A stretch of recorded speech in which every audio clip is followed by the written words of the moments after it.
जिंदगी सड़क की तरह है, ये कभी भी सीधी नहीं होती। कुछ देर बाद मोड़ अवश्य आता है, इसलिए धैर्य के साथ चलते रहो। आपकी जिंदगी का सुखद मोड़ आपका इंतजार कर रहा है।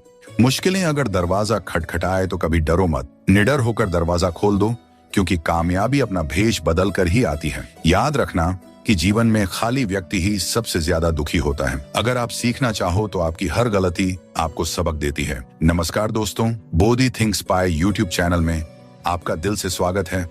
आज हम आपके लिए लेकर आए हैं एक और शानदार कहानी जो आपको न सिर्फ रोमांचित करेगी बल्कि गहरी सीख भी देगी। तो आइए शुरू करते हैं। एक घर में 5 दिए जल रहे थे। एक दिन पहले दिए ने कहा, इतना जलकर भी मेरी रोशनी की कोई कदर नहीं। आज मैं सबके लिए व्यर्थ हूं, इससे तो बेहतर है कि मैं बुझ जाऊं। यह कहकर वह दिया बुझ गया। जानते हो वह दिया कौन था?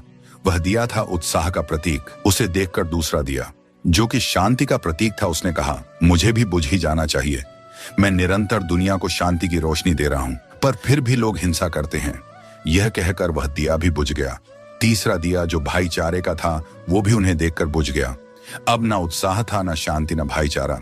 तो ऐसे में चौथा दिया जो एकता का प्रतीक था वह भला कैसे जलता रहता? वह भी आखिरकार बुझ ही गया। पर एक दिया था जो अभी भी जल रहा था। एक छोटा सा दिया अपनी मध्यम सी लौ लिए निरंतर जलता हुआ अपनी रोशनी बिखेर रहा था। एक छोटा बच्चा घर में आया। उसे 4 बुझे दियों को देखकर अफसोस नहीं हुआ, बल्कि वह 5वें जलते हुए दिए को देखकर खुशी से झूम उठा और उस नन्हे से दिए से उसने वो 4 बुझे हुए दिए फिर से रोशन कर दिए। जानते हो वो दिया कौन सा था? वो दिया था उम्मीद का। वो दिया था आशा का। उम्मीद वक्त का बहुत बड़ा सहारा है। उम्मीद तो हर लहर का किनारा है। मुश्किल वक्त में अगर किसी चीज की बहुत जरूरत है तो वह है उम्मीद की, आशा की, सहयोग की और एक दूसरे के साथ मिलकर खड़े होने के एहसास की। अजीब खेल है। ऊपर वाले का लिखता भी वही है, मिटाता भी वही है, भटका भी वही है, राह दिखाता भी वही है। दोस्तों, मिटाने से मिटते नहीं, भाग्य के यह लेख कर्म अच्छे करता। चल फिर ईश्वर की महिमा देख। अगर दर्द ना होता तो खुशी की कीमत ना होती। अगर सब कुछ केवल चाहने से मिल जाता तो दुनिया में ऊपर वाले की जरूरत ना होती। बहुत समय पहले की बात है। अमरगढ़ नाम के एक राज्य पर राजा विक्रम सिंह का शासन था। राजा विक्रम सिंह एक न्यायप्रिय और अपनी प्रजा की भलाई करने वाले शासक थे। उनके दरबार में कई मंत्री और दरबारी थे, जिनमें से एक प्रमुख मंत्री धर्मपाल थे, जो समय समय पर राजा को उचित सलाह देते थे। उसी राज्य में एक प्रसिद्ध ज्योतिषी रहते थे जिनका नाम महर्षि देवदत्त था। वे ज्योतिष विद्या में अत्यंत निपुण थे और भविष्यवाणी करने में सिद्ध हस्त माने जाते थे। विद्वान होने के बावजूद वे एक साधारण जीवन जीते थे। उनके पास जो भी लोग आते वे अपनी श्रद्धा से जो देते महर्षि उसे स्वीकार कर लेते, लेकिन वे किसी से कुछ मांगते नहीं थे। यदि वे चाहते तो अपनी विद्या के बल पर अपार धन संपत्ति अर्जित कर सकते थे, परंतु उन्हें लालच से कोई सरोकार नहीं था। महर्षि देवदत्त की भविष्यवाणियां इतनी सटीक होती थीं कि जो कुछ वे कहते वह सत्य सिद्ध होता। धीरे धीरे उनके ज्ञान और सत्यवादिता की चर्चा पूरे राज्य में फैलने लगी। ये समाचार मंत्री धर्मपाल तक भी पहुंचा। मंत्री ने अपने एक सेवक को महर्षि देवदत्त के पास भेजा और संदेश दिया कि वे उनसे मिलना चाहते हैं। किंतु महर्षि देवदत्त ने मिलने से मना कर दिया और उत्तर दिया, यदि मंत्री जी मुझसे मिलना चाहते हैं तो उन्हें स्वयं मेरे पास आना होगा। मुझे उनसे मिलने की कोई इच्छा नहीं है। मंत्री धर्मपाल को यह अपना अपमान प्रतीत हुआ। वे सोचने लगे, एक साधारण व्यक्ति की यह हिम्मत कि वह मेरे आदेश को टाल दे। फिर कुछ विचार कर वे स्वयं महर्षि देवदत्त के घर जा पहुंचे। महर्षि ने उनका स्वागत करते हुए कहा, मंत्रीवर, मैं एक साधारण व्यक्ति हूं, बताइए मैं आपकी क्या सेवा कर सकता हूं? मंत्री धर्मपाल बोले, महर्षि, मैंने सुना है कि आप ज्योतिष विद्या में अत्यंत पारंगत हैं। मैं भी यह विद्या सीखना चाहता हूं। क्या आप मुझे यह विद्या सिखा सकते हैं? महर्षि देवदत्त ने उत्तर दिया, यह विद्या मैंने अपने पूर्वजों से सीखी है। यदि आप इसे सीखना चाहते हैं तो मुझे कोई आपत्ति नहीं, लेकिन इसके लिए आपको मेरे पास आना होगा और विधि पूर्वक अध्ययन करना होगा। मंत्री धर्मपाल ने सहमति जताई, लेकिन बोले, पहले मैं आपकी परीक्षा लेना चाहता हूं। उन्होंने महर्षि देवदत्त से कुछ प्रश्न किए, जिनका महर्षि ने अपनी ज्योतिष विद्या से बिल्कुल सही उत्तर दिया। मंत्री धर्मपाल अचंभित रह गए, क्योंकि वे प्रश्न उनके व्यक्तिगत जीवन से संबंधित थे जिन्हें उनके अलावा और कोई नहीं जानता था। इस प्रकार मंत्री धर्मपाल महर्षि देवदत्त से अत्यंत प्रभावित हुए और प्रतिदिन उनके पास जाकर ज्योतिष विद्या का अध्ययन करने लगे। आहिस्ता आहिस्ता दोनों में अच्छी दोस्ती हो गई और वे अच्छे मित्र बन गए। अपने मित्र धर्मपाल को महर्षि देवदत्त ने ज्योतिष विद्या सिखाई। मंत्री धर्मपाल अब ज्योतिष विद्या में निपुण हो चुका था और उसकी कही हुई बातें भी बिल्कुल सत्य सिद्ध होने लगी। एक दिन मंत्री ने सोचा, मुझे अपने मित्र महर्षि देवदत्त के भाग्य का भी हिसाब लगाना चाहिए। जब उसने गणना की तो उसे पता चला कि आने वाले 30 दिन महर्षि के लिए अत्यंत अशुभ और संकटमय हैं। यदि वे 30 दिनों तक घर से बाहर निकले तो उनकी जान को खतरा हो सकता है। यह देखकर मंत्री धर्मपाल चिंतित हो गया। उसे विश्वास था कि अब उसकी गणना गलत नहीं हो सकती। वह तुरंत महर्षि देवदत्त के घर पहुंचा और कहा, मित्र, अगले 30 दिन तुम्हारे लिए बहुत ही अशुभ हैं। कृपया इन 30 दिनों तक घर से बाहर मत निकलना। महर्षि देवदत्त ने स्वयं अपनी गणना की तो पाया कि यह भविष्यवाणी सही थी। सच में आने वाले 30 दिन उनके लिए अत्यंत कठिन हो सकते थे। मंत्री ने कहा, मैंने तुम्हें चेतावनी दे दी है, अब तुम अपना ध्यान रखना, हम 30 दिन बाद ही मिलेंगे। महर्षि ने उत्तर दिया, ठीक है, मैं 30 दिन तक घर में ही रहूंगा। उम्मीद है कि मेरी जान सलामत रहेगी, आगे जो ईश्वर की इच्छा। इसके बाद महर्षि देवदत्त ने अपने घर का दरवाजा बंद कर लिया और वहीं रहने लगे। एक एक करके 29 दिन बीत चुके थे। फिर 29वां दिन भी आ पहुंचा। अब महर्षि को संतोष हुआ कि अशुभ घड़ियां समाप्त हो चुकी हैं। 30वें दिन उन्होंने स्नान किया और यह सोचकर घर से निकले कि मंत्री धर्मपाल मेरे परम मित्र हैं, वे हमेशा मुझसे मिलने आते हैं, लेकिन मैं एक बार भी उनसे मिलने नहीं गया। मंत्री से मिलने की खुशी में वे यह भूल ही गए कि 30वां दिन अभी पूरा नहीं हुआ था और अशुभ समय अभी समाप्त नहीं हुआ था। वे खुशी खुशी मंत्री जी के महल की ओर रवाना हो गए। मंत्री के महल की तरफ जाने के लिए 2 रास्ते थे, एक तो मुख्य सड़क का रास्ता और दूसरा नदी के किनारे से होकर जाने वाला कच्चा रास्ता। महर्षि देवदत्त ने सोचा, मुख्य सड़क से जाने पर बहुत से लोग मिलेंगे और तरह तरह के सवाल पूछेंगे कि मैं इतने दिन कहाँ था, इसलिए बेहतर होगा कि मैं नदी के किनारे वाले रास्ते से जाऊं। वे उस कच्चे रास्ते से चल पड़े। चलते चलते दोपहर हो गई और सूरज सिर पर चमकने लगा। तभी उन्हें एहसास हुआ कि वे रास्ता भटक चुके हैं और एक वीरान जंगल की ओर निकल आए हैं। चारों तरफ गहरा सन्नाटा था। दूर दूर तक न कोई आदमी दिखाई देता था और न ही कोई जानवर। चलते चलते उन्हें एक पुराना खंडहर दिखाई दिया। महर्षि देवदत्त बहुत ही थकावट महसूस कर रहे थे। सोने लगा कि इस खंडहर की इमारत में जाकर कुछ देर आराम कर लूं। यह सोचकर वह खंडहर के अंदर गए। अंदर पहुंचकर उसने देखा कि एक जगह पर 7 बड़े बड़े संदूक रखे हुए थे और महर्षि देवदत्त को जिज्ञासा हुई कि इन संदूकों में क्या हो सकता है। उसने तुरंत एक पत्थर लेकर संदूकों के तले तोड़ दिए। देखा तो उन संदूकों के अंदर खजाना भरा पड़ा था, हीरे मोती सोना चांदी जवाहरात। ये सब देखकर वह इतना बदहवास हो चुका था कि अपने विद्या के बल पर भी खजाने का राज मालूम न कर सका। आखिर उसने सोचा कि अपने दोस्त मंत्री धर्मपाल को इस खजाने के बारे में बताना ठीक रहेगा, क्योंकि इतनी सारी दौलत मेरे किस काम की है। वह जल्दी जल्दी दौड़ता हुआ नगर की तरफ वापस गया और वहां से मंत्री के महल का रास्ता पकड़ लिया। मंत्री ने जब सुना कि महर्षि देवदत्त खुद आए हैं तो वो बहुत ही हैरान हुआ। उसके हिसाब से तो अभी महर्षि देवदत्त का 30वां दिन पूरा नहीं हुआ था और महर्षि देवदत्त की जान सूरज ढलना तक खतरे में थी। वो तुरंत महर्षि देवदत्त को महल के अंदर बुलाया और बोला, आपने क्यों तकलीफ की? वैसे भी अभी 30वां दिन पूरा नहीं हुआ है। महर्षि देवदत्त बोले, हाँ भाई, मुझे मालूम है कि आज 30वां दिन है और बाकी के 29 दिन की तरह यह भी खुशी से बीत जाएगा। लेकिन हैरानी की बात यह है कि आज का दिन मेरे लिए बड़ा ही भाग्यशाली है। इसके बाद उसने खजाना मिलने की बात मंत्री को बता दी और कहा कि इतनी दौलत का भला मैं क्या करूंगा, आप ये खजाना रख लीजिए। हाँ, अगर आपका दिल चाहे तो उसमें से कुछ मुझे भी दे देना। यह सुनकर मंत्री बड़ा ही हैरान हुआ। उसने जल्दी से 2 घोड़े मंगवाए और उन पर सवार होकर दोनों खजाने वाली जगह पर पहुंच गए। इतना बड़ा खजाना देखकर मंत्री की आंखें फटी की फटी रह गईं और उसके मन में तुरंत बेईमानी जग गई। उसने सोचा कि कहीं ऐसा ना हो कि महर्षि देवदत्त किसी और से इतने बड़े खजाने की बात कह दे, फिर यह बात होते होते राजा के कानों तक पहुंच जाएगी। ऐसा हुआ तो इस खजाने पर राजा कब्जा कर लेगा और मेरे हाथ में कुछ भी नहीं आएगा। इसीलिए जरूरी है कि महर्षि देवदत्त का काम तमाम कर दिया जाए और उसे मार डाला जाए। यह सोचकर मंत्री ने महर्षि देवदत्त को धक्का मारकर जमीन पर गिरा दिया और अपनी तलवार निकाल ली। यह देखकर महर्षि देवदत्त हैरान हो गए और बोले, धर्मपाल, क्या बात है? क्या मुझे कोई गलती हो गई है? धर्मपाल बोला, हाँ, गलती तो तुमसे हुई है, और तुम्हारी गलती यह है कि इतने बड़े खजाने के बारे में तुमने मुझे बता दिया। अब मुझे डर है कि अगर तुमने ये बात किसी और से कही तो खजाना मेरे हाथ से जाता रहेगा, इसीलिए तुम्हारी जबान बंद करना जरूरी है। यह सुनकर महर्षि देवदत्त की आंखों के सामने अंधेरा साने लगा। वो बोला, मैं वचन देता हूं कि यह बात किसी और से ना कहूंगा। मंत्री ने हंसकर कहा, बकवास बंद करो, तुम अपनी जान बचाने के लिए यह कसम का रहे हो। और महर्षि देवदत्त ने उसे बहुत ही मिन्नतें की, दया की भीख मांगी, लेकिन मंत्री के सर पर तो मानो खजाने का भूत सावर था।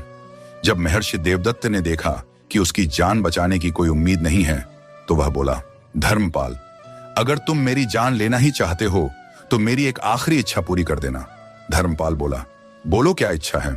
महर्षि देवदत्त दुखी मन से बोले, मेरी पत्नी को बच्चा होने वाला है, उसे कभी मत बताना कि मेरी मौत हो चुकी है। धर्मपाल ने कहा, ठीक है, मैं तुम्हारी यह इच्छा जरूर पूरी करूंगा। यह कहकर उसने अपने दोस्त को मौत के घाट उतार दिया और फिर खंडहर के बाहर खड़े हुए उसके घोड़े को भी मार डाला। दोनों के शवों को खंडहर के ही अंदर जमीन में दबा दिया, नदी में हाथ पैर धोए और वापस अपने महल को लौट आया।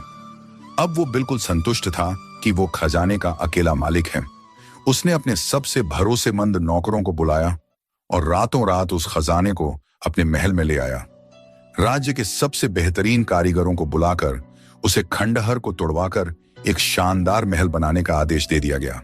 कुछ ही महीनों में नदी के किनारे पर एक शानदार महल बनकर तैयार हो गया।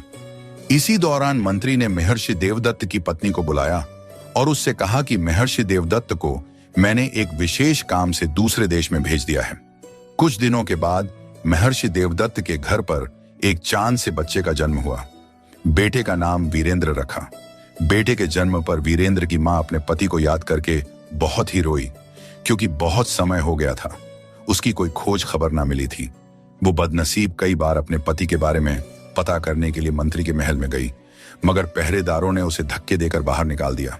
वो इसी को अपना भाग्य समझकर घर बैठ गई और मेहनत मजदूरी करके अपने बच्चे को पालने लगी। और महर्षि देवदत्त का बेटा वीरेंद्र बहुत ही बुद्धिमान था। उसकी मां ने उसकी शिक्षा के लिए पास ही में रहने वाले एक पंडित जी के पास भेजा। समय गुजरता गया और वीरेंद्र बड़ा होने लगा। उसकी बुद्धि दूसरों के मुकाबले बहुत ही तेज थी। समय बीता और वीरेंद्र अब युवा हो चुका था। सब लोग कहते थे कि वह अपने पिता महर्षि देवदत्त से भी ज्यादा बुद्धिमान है। एक दिन वीरेंद्र को अपने घर पर एक पुरानी किताब मिली। उसने अपनी मां से उस किताब के बारे में पूछा तो मां ने कहा, बेटा, ये तुम्हारे नाना की लिखी हुई किताब है। वो भी एक बहुत ही बड़े ज्योतिष और भविष्यवक्ता थे। वीरेंद्र को वो किताब बड़ी ही दिलचस्प लगी। किताब के पहले पन्ने पर ही लिखा था कि जो भी इस किताब को पूरा पढ़कर समझ लेगा वो भूत और भविष्य की सभी बातें जान सकेगा और साथ ही साथ किसी के भी मन की बात जान पाएगा। वीरेंद्र उस किताब को बड़े ही ध्यान से पढ़ने लगा। थोड़ी देर के बाद वो चिल्ला चिल्ला कर रोने लगा, साथ ही किताब भी पढ़ते जा रहा था। फिर अचानक ही हंसने लगा। उसकी मां हैरानी से यह सब देख रही थी और पूछने लगी, क्या हुआ बेटा, तुम कभी हंस रहे हो तो कभी रो रहे हो? वीरेंद्र बोला, मां, यह एक अजीबो गरीब किस्म की किताब है। इसे पढ़कर मुझे पता चल गया है कि मेरे पिता को एक जालिम आदमी ने मार डाला है। यही वजह है कि मैं रो पड़ा, और हाँ, इसलिए कि एक दिन मैं अपने पिता की मौत का बदला उससे जरूर लूंगा। सच बात जानकर वीरेंद्र की मां बहुत रोई, लेकिन वीरेंद्र ने उसे दिलासा दिया, मां, यह किताब मुझे बताती है कि एक दिन राजा विक्रम सिंह मुझे अपना मंत्री बनाएंगे और मेरे पिता का कंकाल अभी भी वहीं पर दबा हुआ है। जहां मंत्री धर्मपाल ने अपना नया महल बनवाया है, उसने वहीं पर मेरे पिता की हत्या की थी। अच्छा, अब मैं बाजार जाकर कुछ खाने पीने का राशन लेकर आता हूं। वीरेंद्र की मां ने कहा कि लेकिन बेटा, राशन के लिए हमारे पास पैसे तो नहीं है। मां, आप चिंता मत कीजिए, इस किताब ने मुझे ऐसा तरीका बताया है जिससे बिना पैसे के ही हमें राशन मिल जाएगा। यह कहकर वीरेंद्र गांव के बनिए के पास गया और बनिए से बोला, क्या तुम मुझे जानते हो? बनिए ने कहा। तुम महर्षि देवदत्त के बेटे हो। वीरेंद्र ने जवाब दिया। ठीक कहा। तुम कल से रोज मेरे घर पर 2 बोरी आटा, 3 बोरी चावल और 1 बोरी दाल और घी भेज दिया करना। दुकानदार बोला, वह तो ठीक है, लेकिन इसके पैसे कौन देगा? वीरेंद्र ने घुरकर बनिए को देखा और कहा, तुम भूल गए कि अभी कुछ दिन पहले ही मैं एक किसान को तुम्हारे पास 50 मन अनाज बेचने के लिए लाया था और तुमने धोखे से उसका सारा अनाज हथिया लिया था। और यही बात मैं अपने न्यायप्रिय राजा को बता दूंगा तो वो तुम्हें काल कोठरी में डाल देंगे। वीरेंद्र के मुंह से यह बात सुनकर बनिया थर-थर कांपने लगा। वीरेंद्र ने तो उसका सार राज जान लिया था और यह बात सच भी थी कि उसने पिछले महीने एक किसान को लूट लिया था जिसे वीरेंद्र लेकर आया था। बनिया हैरान था कि वीरेंद्र को यह राज की बात कैसे मालूम हुई। वह तुरंत हाथ जोड़कर बोला, ठीक है, मैं वही करूंगा जैसा तुम कहते हो, लेकिन मेरी शिकायत महाराज से मत करना। वीरेंद्र वापस अपने घर चला गया। अब वो आराम से अपने नाना की लिखी हुई किताब पढ़ने लगा। जैसे जैसे वो किताब को पढ़ता चला गया, सैकड़ों और हजारों बातें उसे मालूम होती चली गईं। यहां तक कि वो इस विद्या में इतना माहिर हो गया कि रास्ते चलते आदमियों के दिल की बात भी वो जान लेता था। और कभी ऐसा ना हुआ कि उसके मुंह से निकली हुई बात गलत साबित हुई हो। लोग उसके बारे में कहते थे कि वह अपने पिता महर्षि देवदत्त से भी ज्यादा बुद्धिमान और काबिल है। एक दिन वीरेंद्र की मां ने कहा, बेटा, मेरा मन ताजे कमल ककड़ी और जंगली शहद खाने का हो रहा है, लेकिन शहर में ये चीजें कहीं नहीं मिलती। मैंने सुना है कि मंत्री धर्मपाल के बाग में दुर्लभ फल और मधुमक्खियों का छत्ता है। किसी को भेजकर वहां से ये सब मंगवा दे। मंत्री धर्मपाल का नाम सुनकर वीरेंद्र के तन बदन में आग लग गई। उसने कहा, हाँ ठीक है मां, मैं वह दुर्लभ फल और मधुमक्खियों का छत्ता खुद लेने जाता हूं। और वह घर से चल दिया। जब वीरेंद्र बगीचे में पहुंच तो दरवाजा बंद था। उसने बगीचे के रखवाले को आवाज दी। थोड़ी देर बाद एक मोटा सा आदमी दरवाजे पर आया और गुस्से से बोला, क्या बात है भाई, क्यों चिल्ला रहे हो? वीरेंद्र बोला, मेरी मां का दिल दुर्लभ फल और मधुमक्खियों का छत्ता कि खाने का है, बस वही चाहता हूं। वह आदमी बोला, तुम जानते हो कि यह मंत्री जी का बगीचा है, कोई दुकान नहीं है, दफा हो जाए यहां से रखवाला। दरवाजा बंद ही करने वाला था कि वीरेंद्र ने चिल्लाकर कहा, खबरदार, दरवाजा बंद मत करना। कल जो सांप तूने मारा था उसकी मां तुझे डसने के लिए छिपी बैठी है। यह बात सुनकर रखवाला हैरान रह गया।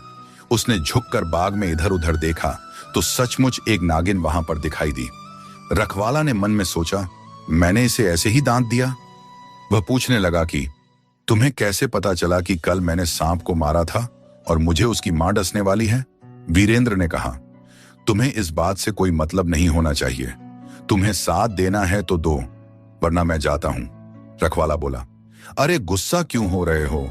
चलो मेरे साथ अंदर चलो, मैं तुम्हें बहुत सारा फल और मधुमक्खियों का छत्ता दूंगा, लेकिन ये बात किसी और को मत बताना, वरना मंत्री धर्मपाल मेरी खाल खिंचवा देगा। वीरेंद्र बोला, तुम धर्मपाल की चिंता ना करो, उसकी जिंदगी के अब थोड़े ही दिन रह गए हैं।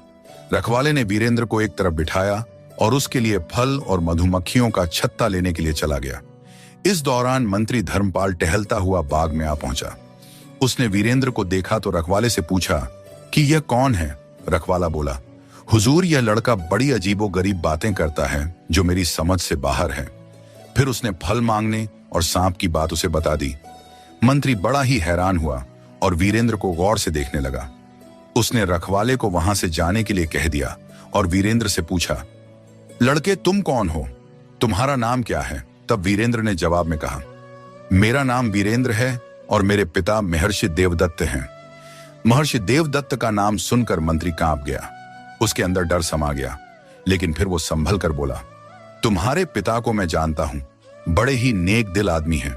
वह मैंने उन्हें एक काम से देश से बाहर भेजा हुआ है। यह सुनकर वीरेंद्र को गुस्सा आ गया और वो बोला, आप गलत कहते हैं, मेरे पिता अब इस दुनिया में नहीं हैं। उन्हें एक निर्दय आदमी ने धन के लालच में मार डाला है। अब मैं अपने पिता की हत्या का बदला लेना चाहता हूं। यह बात सुनकर मंत्री धर्मपाल के होश उड़ गए। वह समझ गया कि इस लड़के को सब मालूम है और यह मुझसे बदला लेकर ही रहेगा। किसी तरह धोखे से इसे ठिकाने लगाना पड़ेगा। मंत्री बोला, दुख की बात है कि तुम्हारे पिता की हत्या हो गई है। मुझे इसकी जानकारी नहीं थी, लेकिन अब मैं उसे पापी को अपने हाथों से सजा दूंगा। अच्छा, अब तुम ये बताओ कि तुम बाग में क्या करने आए हो?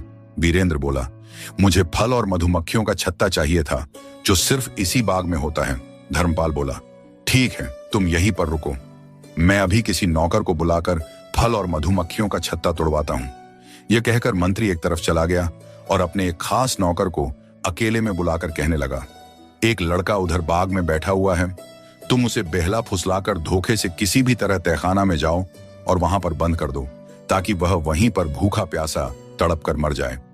अगर तुम यह काम कर दोगे तो मैं तुम्हारे मन की इच्छा पूरी कर दूंगा और साथ ही तुम्हें बहुत सारा धन भी दूंगा।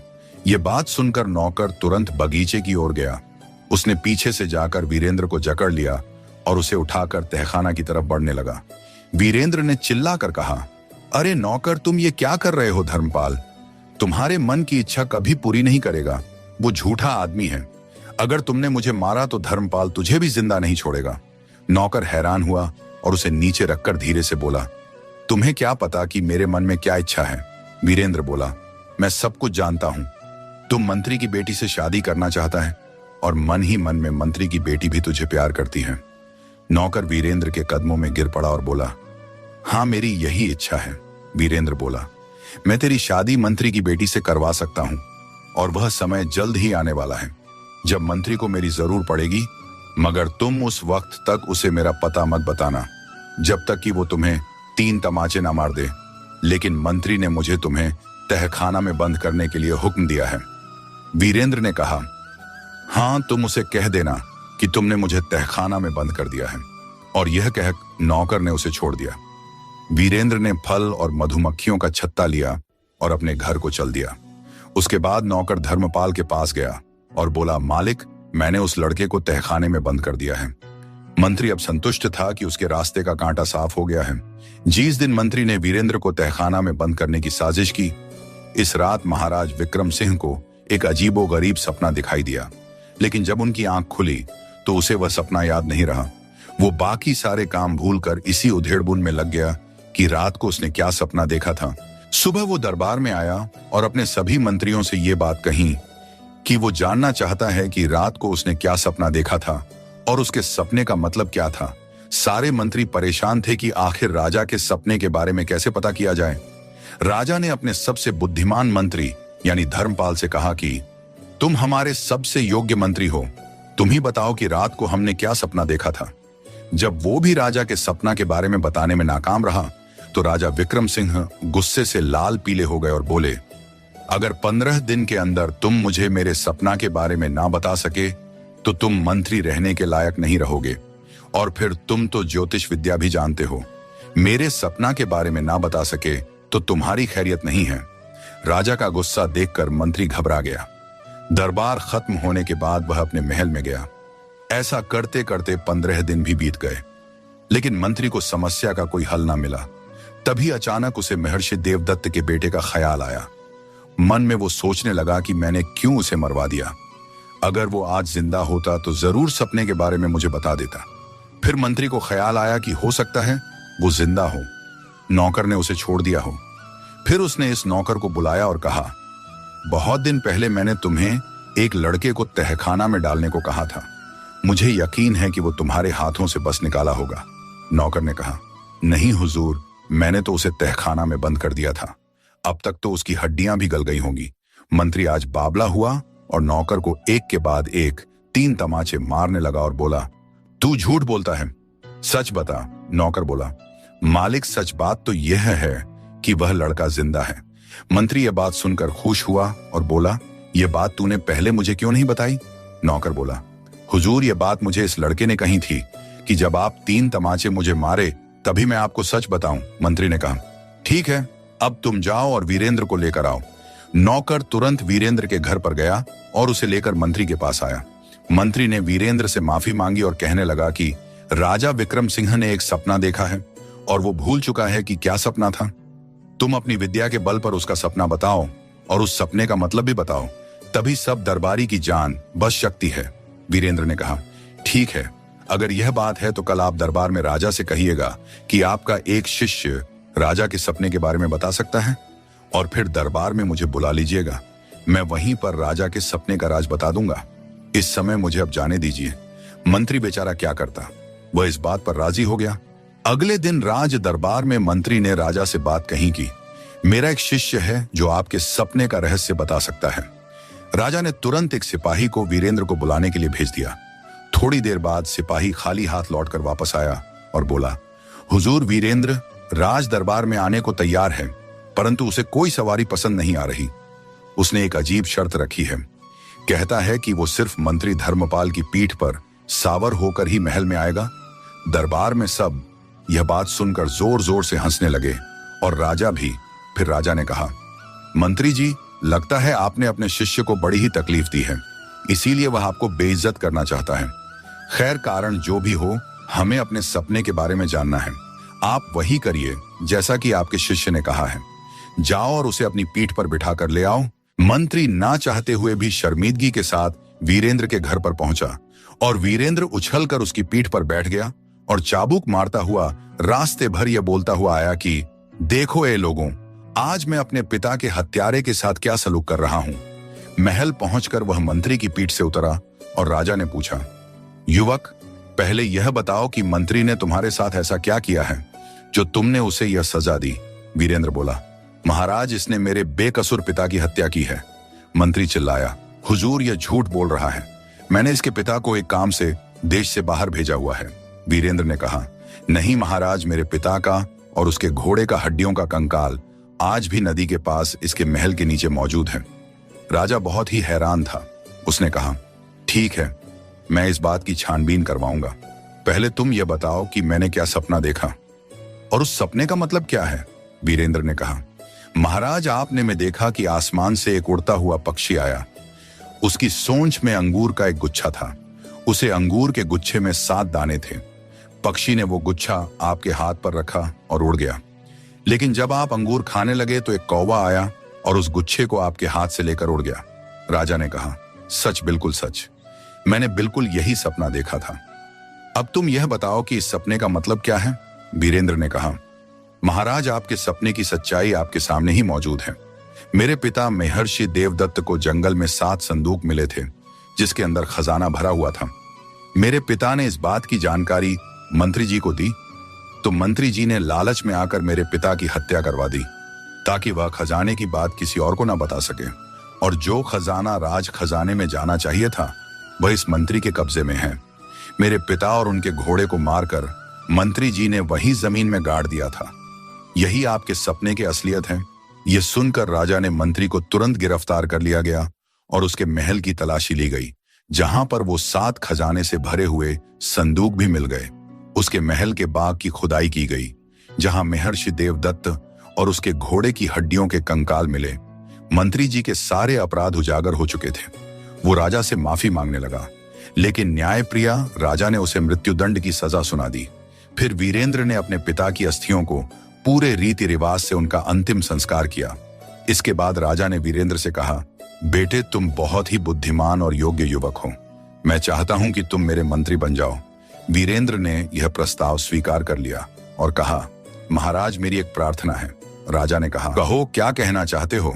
वीरेंद्र ने कहा, महाराज, मंत्री जी की बेटी की शादी मेरे एक आदमी से कर दी जाए। उनकी बेटी भी उस आदमी को चाहती है। राजा ने मंत्री की पत्नी को बुलाया और उसकी बेटी की शादी की बात कही। वो इस बात पर तैयार हो गई।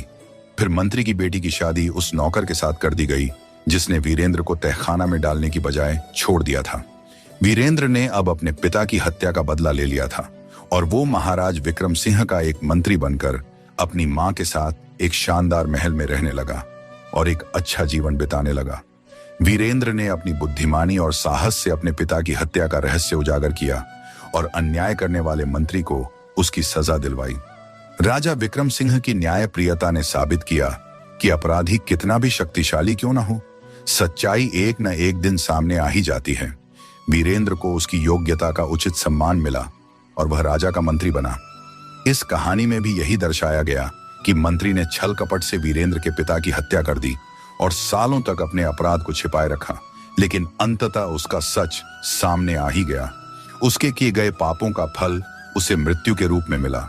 यह हमें सिखाता है कि धोखा, छल और अन्याय ज्यादा समय तक नहीं टिकते।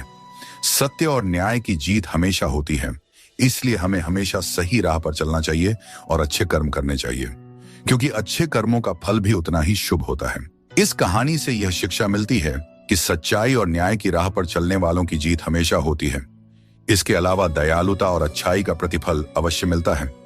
जैसा कि मंत्री की बेटी और उस नौकर के मामले में हुआ, वीरेंद्र ने न केवल अपने पिता के हत्यारे को दंड दिलवाया, बल्कि अपने जीवन को भी एक नई दिशा दी, जिससे वह अपने परिवार के साथ सुखी जीवन बिता सका।